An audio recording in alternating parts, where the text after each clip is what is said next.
thank you for tuning into this Sunday afternoon 2K Sports edition of the NBA.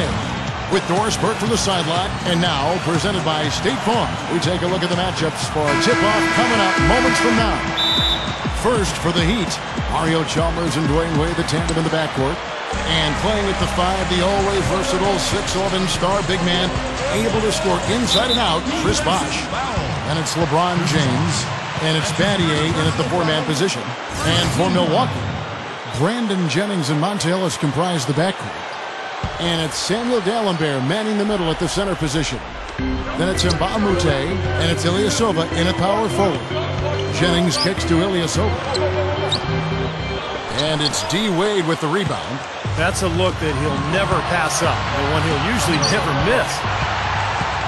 I think Ersan Ilyasova was one of the unknown stories from a year ago, but he was fantastic. Rebounded the ball really well. And how about the one game? He had 29 points and 25 boards, one of the best performances all season. It's LeBron with the drive. That falls. Nice feed that time from Dwayne Wade. Well, as skilled as LeBron is, what's most impressive is his athleticism. I think you can make the argument that he is the greatest athlete, not only in the history of the NBA, but in the history of sports. Wow! Did you really say that? Sure did. I'd have to do some work on that one, partner. I do agree he's in that discussion and category. And you know how big and strong most of the athletes are in the NBA, and he can make a lot of them look like crash dummies when he's headed to the basket and they're trying. Oh, my goodness. What a huge play. And you really don't want to give up too many dunks like that. One is too many. Oh, yeah, no, certainly you're right. You know, that's making it way too easy for sure. Yeah, major breakdown defensively. They've got to tighten things up here. Special thanks to Sprite for that sweet replay. You know, the Bucks know they have sufficient talent, and were right in the mix of it last year. Ended up making a playoff push, but came up 4 games short of securing that 8th seed. And had things gone a little differently, particularly on the road, they might have been able to get it done. Sure. And the pass away. And no good, his first shot of the night, missing. And a missed opportunity right there. Definitely, I think he should have converted that one. Jennings drives in. Ellis. That falls. Great assist by Brandon Jennings. And it's 8 points for Ellis. Clark, you look back at the Bucks season, they were injured and they were missing players, and had they been healthy, there is a pretty good chance they would have been a playoff team in the Eastern Conference. That's right. Steve? Well, you know how that goes. I mean, health is a factor every year, and sometimes the breaks go your way, sometimes they don't. But I think it's going to be important for Milwaukee this season. I mean, they don't have a huge margin for error, so they've got to stay healthy if they're going to get back to the playoffs. He'd have gone 3 of 4 from the field to start out the game. Here's LeBron. That's good. LeBron's now got 5 points so far. Guys back and forth this first half. Well, 5 lead changes early on, guys, as we grapple back and forth. This could be a back and forth game all the way, guys, the way it's being played. This is fun to watch. Jennings with the bucket. Well, he did a nice job of getting himself into just enough of an open area to find that spot for his shot. It's stolen by Dalembert. Ellis dishes to Ilyasova. Good, and the assist goes to Ellis. The Heat trail by 4. LeBron up top. He's guarded by Mbah a Moute. Rebound, Milwaukee. Ellis on top. Gets it to go. Ellis has got 10. Good work turning that into an easy 2-point. He can attack the rim as well as anybody. The scoring fast and furious as we end the first quarter. The Bucks on top, leading by 6. And the first quarter is in the books. Second about to get underway. And let's quickly break down the game we've seen from the Bucks, guys. And that first quarter was all about pace, guys, because this club really got out into transition, and that's how they've built this lead. They like to play fast, and they're doing a nice job filling the lanes. Okay, well, let's check in with Doris Burke reporting from our sideline in this game. Doris, take it away.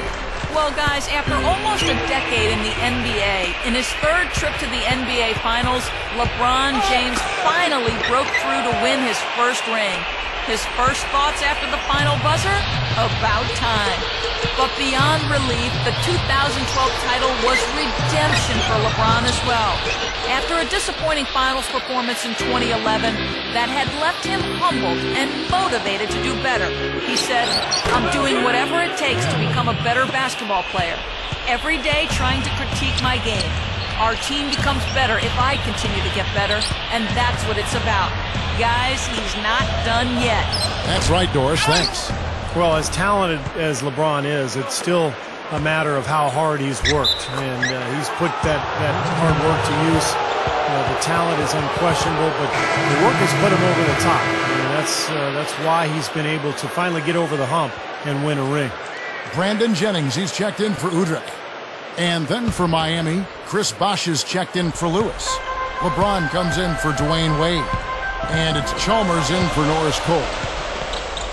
I think the biggest thing with Miami is just the expectation.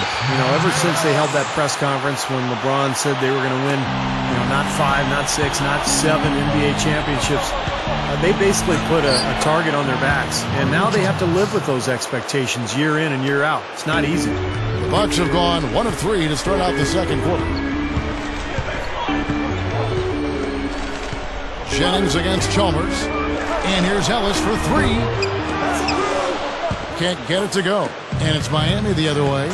Well, Steve, going back to the year before last, when they lost to the Mavericks in the finals, it seemed to sort of shake them out of the honeymoon period, and they took last season a bit more seriously, I thought. Yeah, there was definitely a sense of them being more on a mission last year. The focus and intensity was there from the start. And with that more focused approach, they were finally able to bring that coveted trophy home to South Beach.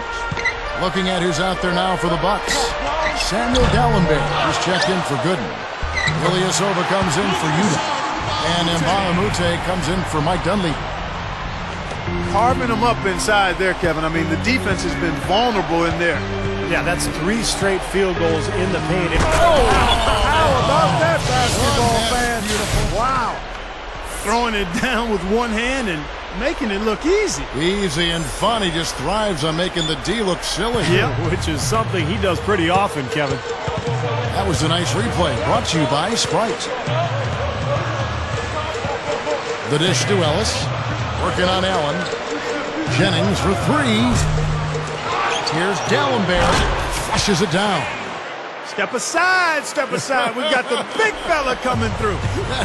That is a powerful brand of basketball right there. Man, an amazing putback. You just love the effort from this guy.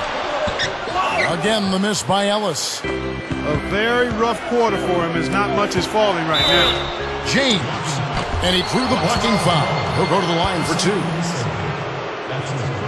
The Heat shooting their 4th and 5th shots at the foul line in the game. And they averaged about 77% from the free throw line a year ago. So this is a solid free throw shooting team. And a lot of times, guys, in some of their performances last year, their free throw numbers helped them win games. Here's what Milwaukee's going with right now. Drew Gooden has checked in for Dallenberg. Udo comes in for Ilyasova. Mike Dunleavy, he's checked in for Mbah. And it's Udrih in for Brandon Jennings. LeBron with it. Here's Cole, and blocked. Second quarter ends in a tight one. Heat lead by 2. And coming up after the break, it'll be Damon Bruce breaking down all the highlights from the first half of play.